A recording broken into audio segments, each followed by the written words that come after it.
Halo guys, pada hari yang ketujuh ini kita akan membahas topik yang sangat menarik tentang digital forensik, yaitu malware deobfuscation. Malware deobfuscation ini tujuannya adalah untuk mengetahui apa yang dikerjakan oleh malware dengan melihat source code dari malware tersebut. Eh, Nanti kita akan bahas apa itu deobfuscate secara lebih spesifik pada video ini. Dan mungkin kita ini dulu ya, sedikit perkenalan dulu tentang malware. Malware ini disebut dengan malicious software ya.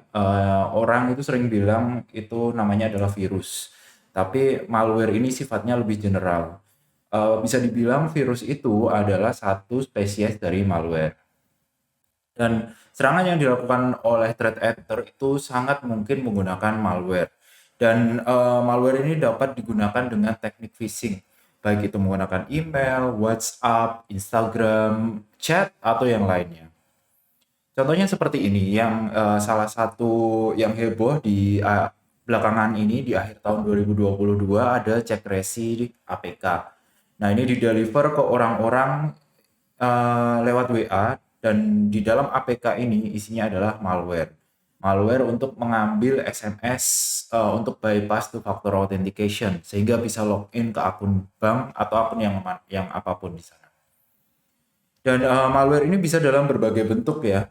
File tipenya bisa dalam bentuk doc, Microsoft Word, Microsoft PowerPoint, Microsoft Excel, PDF, atau dalam bentuk video, atau dalam bentuk APK juga seperti tadi yang kita contohkan dalam gambar. Dan malware obfuscation ini adalah sebuah teknik ya untuk mengubah karakter pada potongan code pada malware. Tujuannya adalah mempersulit proses digital forensik itu sendiri supaya malware ini nggak bisa dianalisis oleh cyber security. Si penyerang itu melakukan malware obfuscation. Tapi yang namanya cyber security itu adalah kalau misalkan ada teknik baru, pasti lawannya punya teknik baru. Ketika pembuat malware punya teknik malware obfuscation, digital forensik punya teknik namanya adalah malware de-obfuscation. Itu adalah kebalikan dari obfuscation. Artinya potongan code yang tadi diubah oleh si pembuat malware itu dikembalikan lagi ke bentuk semula supaya kita tahu, digital forensik itu tahu gimana cara kerja dari malware ini. Kemudian kita buat playbook, kita buat cara untuk menanggulangi malware ini, baik skala perusahaan atau bahkan skala skala yang lebih luas lagi. Nah, kita sekarang masuk ke dalam labnya, dan pada labnya sendiri kita akan menggunakan split view. Silahkan start dulu mesinnya. Nah, setelah menunggu sekitar 4 menit dan IP address sudah muncul di atasnya, kita scroll ke atas, kemudian di sini kita show split view. Ini ya, show split view. Kemudian kita extend supaya bisa dapat full screen.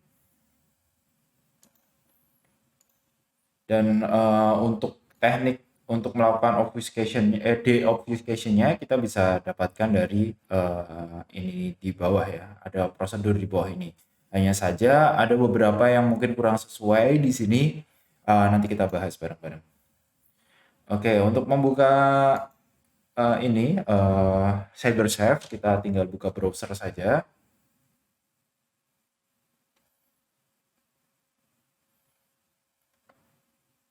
Dan kita start new session.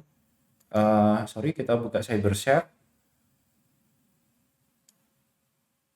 Di sini kita tarik ya, ini adalah file doc atau file Microsoft Word yang mengandung malware. Kita tarik ke dalam input sini, kemudian kita expand. Nah, oke. Mungkin aku akan ini. Nah, ini jauh lebih enak ya. Lalu sekarang kita udah dapatkan ini ya, satu file dokumen Microsoft Word yang dibaca melalui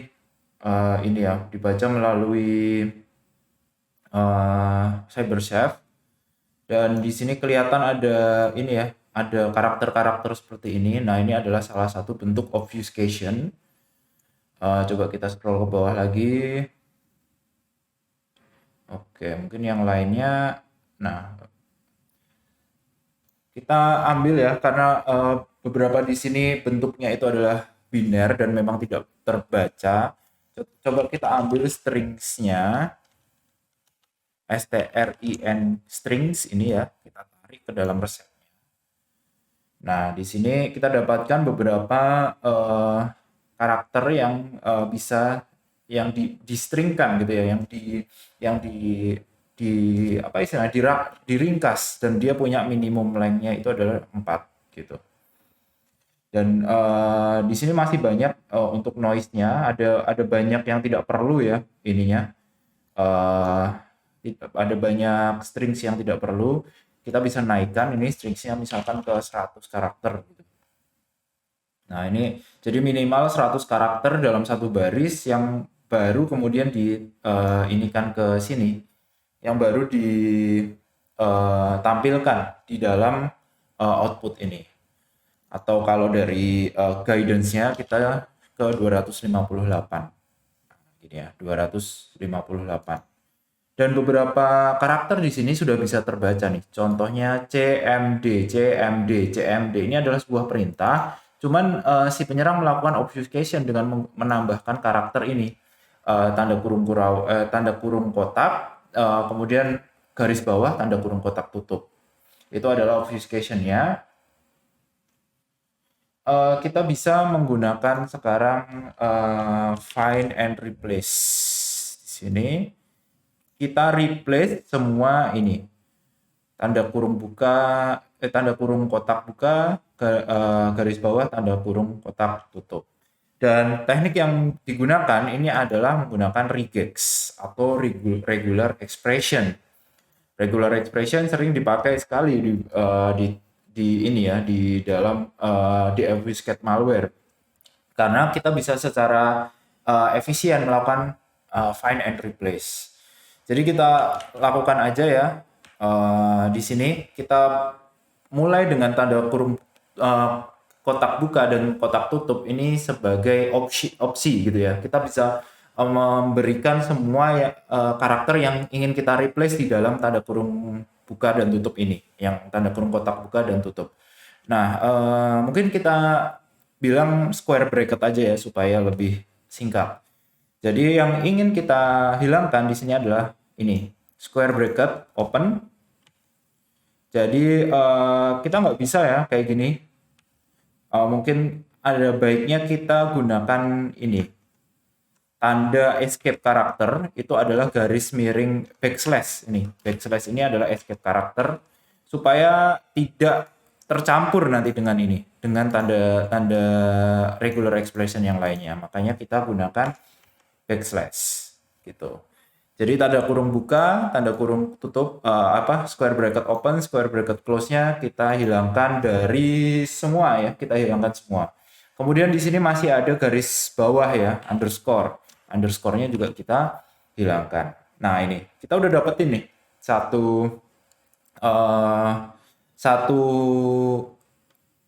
ini ya, strings yang tidak ada obfuscation-nya ya. Ya masih ada ya gitu. Udah dikurangin dikit lah. Kita udah melakukan deobfuscation sedikit. Dan sekarang kita lihat di sini juga ada ini ya, ini new line istilahnya. Kalau misalkan teman-teman ngetik di Microsoft Word, kemudian teman-teman pencet enter, itu kan ke baris baru. Itu adalah karakter yang bisa digambarkan dengan ini, karakter new line seperti ini. Jadi kita hilangkan semua tanda enter di sana atau new line di semua strings. Terus setelah itu mungkin kita ingin drop dulu ya bytes-nya di sini, karena di sini kan sudah bisa terbaca ya. Tapi di sini CMD, CMD, CMessage, username dan bla bla bla bla ini tidak mengandung sesuatu yang interesting atau sesuatu yang menarik. Kita mungkin potongan code-nya mungkin ada di sini ya. Dan sekali lagi ya, kita pernah bahas ini ya. Kalau misalkan diakhiri dengan dua sama dengan, itu adalah tanda dari base 64. Jadi kita ingin hilangkan bytes awal ini, jadi kita hilangkan satu full kalimat ini kita hilangin. Nah, itu kita bisa hilangin dengan drop bytes di sini, masukkan, terus kita ingin hilangkan berapa bytes dari semua strings ini. Kita bisa tambahkan satu persatu seperti itu ya. Kita tambahkan satu persatu.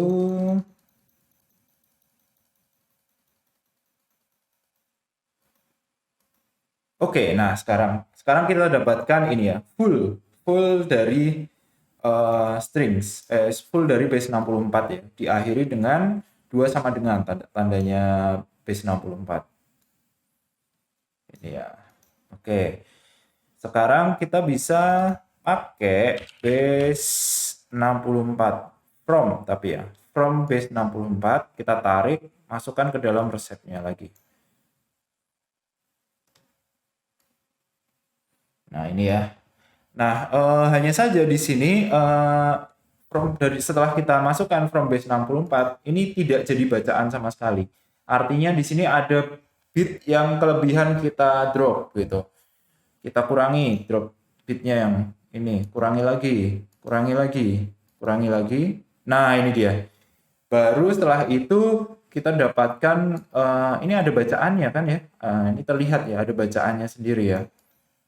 Ada error action preference. Ini kalau udah kelihatan bacaannya seperti ini, kita stop untuk drop bitnya.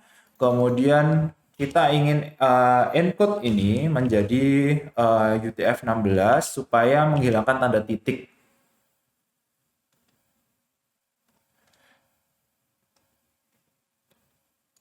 Sorry, kita decode ya, decode menjadi UTF-16. Decode text. Nah, ini. Terus ditaruh lagi di resep paling bawah. Kemudian pilih di sini UTF-16 dengan LE atau Little Endian. Nah, ini udah lumayan nih, makin kebaca lagi ini. Ini obfuscation kita bekerja berarti.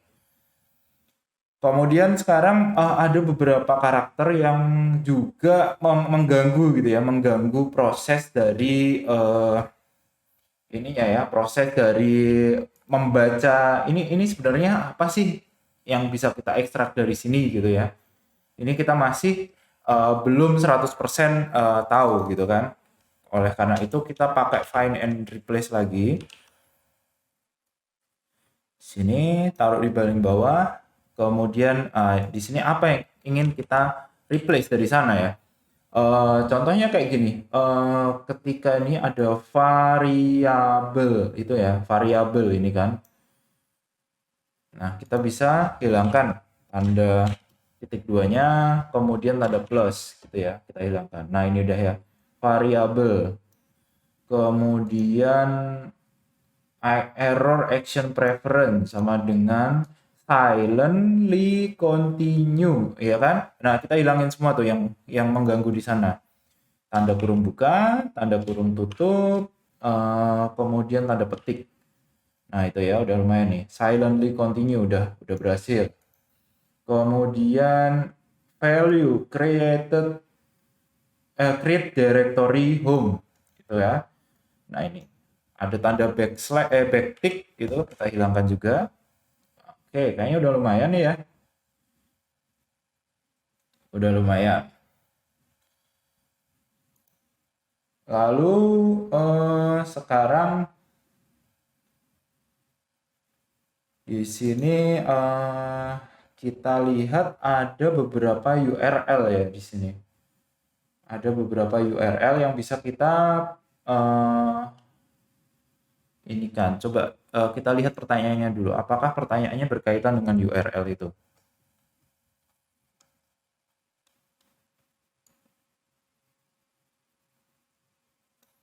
Oh iya, banyak yang tentang URL ya. Banyak yang ini URL. Mungkin hampir semuanya berkaitan dengan URL. Di sini ada yang sedikit yang aneh ya. Di sini kan URL ya, google.com, kemudian Secret Santa THM Golden Ticket. Ini kan URL ya. Cuman awalnya itu nggak dimulai dengan HTTPS gitu kan. Nah, kita bisa deobfuscate lagi nih. Karakter ini kita pakai find and replace lagi. Find and replace, kita taruh di paling bawah. Terus temukan ini, replace dengan HTTP gitu. Sorry, HTTP. Nah, jadinya seperti ini. HTTPS ini. Oke. Sekarang kalau misalkan kita ingin ekstrak salah satu URL-nya gitu. Ekstrak URL karena pertanyaannya ini banyak dari menggunakan URL. Eh kita bisa menggunakan URL, ekstrak URL, taruh lagi paling bawah. Nah, ini dia ekstrak URL-nya. Ternyata di CDN, Banjut THM file, mystery gift, Excel. Kemudian di sini ada add HTTPS, ini ya, add lagi HTTPS ini. Kita bisa tahu bahwa add itu bisa kita ganti dengan menggunakan enter gitu ya, atau new line. Jadi kita bisa menggunakan split ya, split ini itu ya, kita ganti delimiter add gitu kan menjadi new line gitu. Jadi setiap ada add itu akan diubah menjadi new line. Seperti ini ya. Jadi ada 4 total URL yang kita temukan gitu ya. Nah, kalau misalkan kita menemukan seperti ini ya, ini berarti ada file misterius nih ya, mysterygift.exe yang didownload oleh malware-nya. Jadi kita bisa simpulkan bahwa malware ini adalah dropper malware. Malware yang mendownload malware lainnya. Gitu. Itu biasanya dipakai untuk pertama kali ya, pertama kali masuk ke dalam server atau targetnya, dia akan ngedrop beberapa malware yang lainnya yang punya kemampuan lebih untuk melakukan ekstraksi data atau merusak sistem dan lainnya. Kalau dropper malware tugasnya hanya untuk downloader aja. Dan kita sekarang menangani sebuah dropper malware di sini. Dan sedikit juga ya, apabila kita ingin sharing satu dengan yang lainnya ya, satu orang dengan lainnya, satu cyber security dengan lainnya gitu kan. Kalau misalkan kita ini ya, kita copy HTTPS ini gitu kan, kemudian kita masukin ke grup WhatsApp gitu kan. Ini kan cukup bahaya ya. Artinya ketika ini linknya itu diklik, link tersebut akan mengarahkan orang yang membaca kemudian mendownload malware mysterygift.exe ini. Ini berbahaya. Oleh karena itu kita hilangkan taringnya istilahnya, yaitu devang URL. Kita hilangin taringnya supaya tidak ini ketika kita sharing itu tidak menjadi sebuah hyperlink yang bisa diklik gitu. Sekarang ya, udah di devang ini ya, HTTPS jadi HXXPS gitu ya, titiknya sekarang ada ininya. Ini istilahnya adalah devang. Dan sepertinya udah semua ya kalau dari stepnya. Itu total ada 11 step yang kita lakukan. Sekarang kita bisa menjawab pertanyaannya. Apakah versi dari CyberSafe yang ditemukan pada VM tersebut, CyberSafe-nya itu versi 9.49. 9.49.0.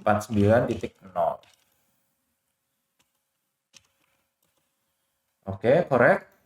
Kemudian berapa resep yang digunakan sampai mengekstrak URL dari malicious doc. Jadi ini kita hitung semuanya berapa resep ya, 1, 2, 3, 4, 5, 6, 7, 8, 9, 10. Ada 10 URL, 10 resep yang kita gunakan. Lalu sekarang ada URL yang mendownload file misterius ya. Apakah nama dari malware tersebut atau file tersebut. Nah, ini yang tadi ya, kita bisa bilang di sini adalah mysterygift.exe. Kita kopikan, kita inilah lagi, hilangkan ininya. Oke, benar. Kemudian apa URL terakhir yang sudah didefang yang digunakan oleh peneliti pada step terakhir. Ini ya, yang ini ya, berarti yang terakhir ya. https cdn thm files index.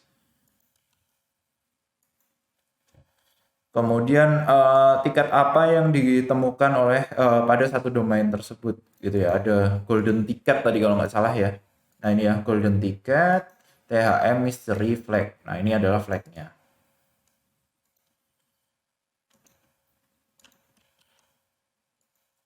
Oke. Kemudian ini aja ya, sebuah tawaran aja untuk mengikuti Security Information Event Management atau SIEM modul yang bisa teman-teman pakai untuk ini ya, untuk belajar lebih lanjut tentang SIEM ya atau Defensive Security. Nah, oke. Jadi gitu ya untuk sesi dari malware deobfuscation. Ini merupakan ini ya start point yang bagus kalau teman-teman tertarik pada digital forensik atau defensive security atau incident response, teman-teman akan banyak sekali melakukan ini. Ini adalah teknik untuk mengetahui di mana sih penyerang itu masuk ke jaringan yang kita defend gitu. Dan ini membutuhkan kreativitas yang tinggi juga, terutama ketika kita memahami apa yang dilakukan oleh si malware tersebut. Apa yang ingin di-achieve atau apa yang ingin didapatkan oleh kreator dari malware tersebut. Jadi gitu dulu untuk hari yang ketujuh. Thank you semua buat yang sudah mengikuti. Kita kembali pada next video yaitu challenge hari ke-8.